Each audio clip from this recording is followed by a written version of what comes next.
Merry Christmas! This is Chef Lau, and this is the Christmas edition of Cooking at Home with New Zealand Creamery.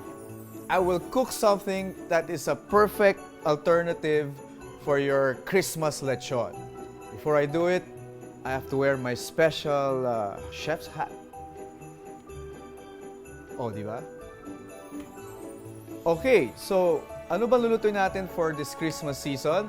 Eto, this is pork roast.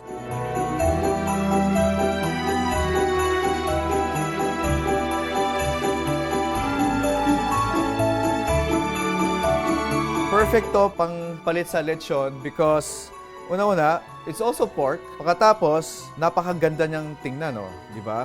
This is actually galing sa rib part ng ating pork. Ngayon, pwede nyo sabihin sa butcher nyo o matadero na kailangan nyo pork loin na kasama yung buto. Importante na kasama yung buto. At kung pwede, i-trim off nila yan para ganyan itsura niya. Kaya yan ng mga butcher nyo or matadero sa inyong grocery or sa inyong mga wet market. So, this is around more than a kilo, siguro mga 1.2, mga 1 to 1.2 kilos. Ang secret para napaka-moist and flavorful yung ating pork roast is the day before or isang araw nyo bago lutuin, isosalt natin siya. So sa isang kilo ng pork, 1 teaspoon ng asin. So irarab lang natin siya and then 24 hours, ilagay nyo lang siya sa ref. Yun ang sikreto bago nyo lutuin. Ang tawag doon, dry brine. Na-dry brine na natin siya ng isang araw, so okay na to. So ang gagawin lang natin, irarab pa natin siya ng mga spices. Magandang spice to, tawag dito, paprika. Hindi lang siya nagbibigay ng magandang reddish color. Masarap din ang flavor nito. Another spice that we could use is oregano. And also, rosemary. Now, pwede kayong gumamit any kind of spice you like. Dry or fresh, it's okay. And of course, very important, freshly ground pepper. Iba ang lasa ng paminta if it's freshly ground. Still, you have to rub a little bit of salt. There you go. Now, massage time. Kailangan imasahin natin siya ng maigi. Yan. There you go. Now, we will cook this in the oven in very high heat, around 400 degrees Fahrenheit or 200 degrees centigrade. Kailangan napakainit yung ating oven because we want the pork roast to brown really well. Pag mas brown siya, the tastier our pork roast will be, di ba? So yan, itayo natin siyang ganyan, yung buto natin naka-expose sa labas na ganyan. And then we're gonna put this inside the oven.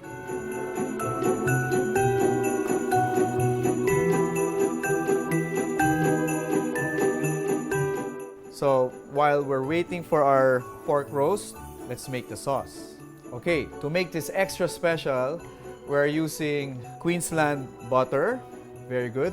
And also, of course, hindi nawawala sa Christmas ang queso de bola. This is Chevital queso de bola. And also, I'm using Chevital QUICKMELT cheese. Ang unang-unang gagawin natin, just melt the butter. You don't want the butter to brown. And then, we'll just add some sliced onions. Take out the core and then slice mo na siyang maninipis, very thinly sliced. Also some garlic. Sliced garlic then.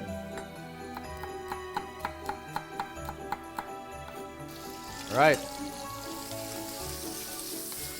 So mix mo lang yung garlic and onions. Saute for like 2 minutes or until our garlic and onions golden brown na yung kulay niya. Yan. After that, for nice color, we're adding some carrots. Finely diced carrots. And since Christmas time to, syempre, ano ba uso ngayon pag Christmas? Yung green tsaka yung red. Diba? So you want your dish to have green and red colors. This is dried strawberry. Sarap. Ito, green naman, dried kiwi. So we will add this dried fruits. So Christmas. And also, we're gonna use nuts. Ito, gagamitin ko walnuts. Pwede kayo gumamit ng peanuts or pwede kayo gumamit ng kasui nuts. Any nuts, almonds, Etong nuts will give crispy, crunchy texture to your sauce. Okay. Since gumamit tayo ng mga spices sa ating roast, we're also gonna use the same spices in our sauce. So we're gonna put paprika as well, a little bit of oregano, and a little bit of rosemary. Oh, diba? And then, pag medyo nag-brown na sila ng konti, we're gonna put pork stock. You can use chicken stock. So ilalagay na natin ito, pork stock at all-purpose cream. Actually, our sauce is already a meal in itself. Diba? So you let the sauce simmer for like 15 minutes, and then we're gonna add the two special ingredients, which is our queso de bola and QUICKMELT cheese from Chevital. Okay, so our sauce has been simmering for 20 minutes. It's quite thick. So you lower the heat, and then i-add natin Chevital QUICKMELT. You just let the cheese melt, and this will also make your sauce even thicker. When the QUICKMELT cheese has totally melted, you can turn off the heat, and then we will add mustard. Very important when cooking with mustard, actually, you don't want to cook mustard. Just with the residual heat, i-add lang natin yung ating mustard. You can use yellow mustard, but this mustard, Dijon mustard siya. I like the flavor of Dijon mustard. Dijon mustard will give your sauce additional kick. Okay, our sauce is done, and yung ating pork roast has been roasting for like almost an hour. I think it's done. As you can see, nice and brown ang ating pork roast. Oh, with all the spice rub, lahat. It's time to plate. Now, one good technique to ensure that your roast is nice and juicy, hindi siya magdadry, we're gonna rub this with melted Queensland butter. But before we do that, kailangan tanggalin muna natin yung ating strings.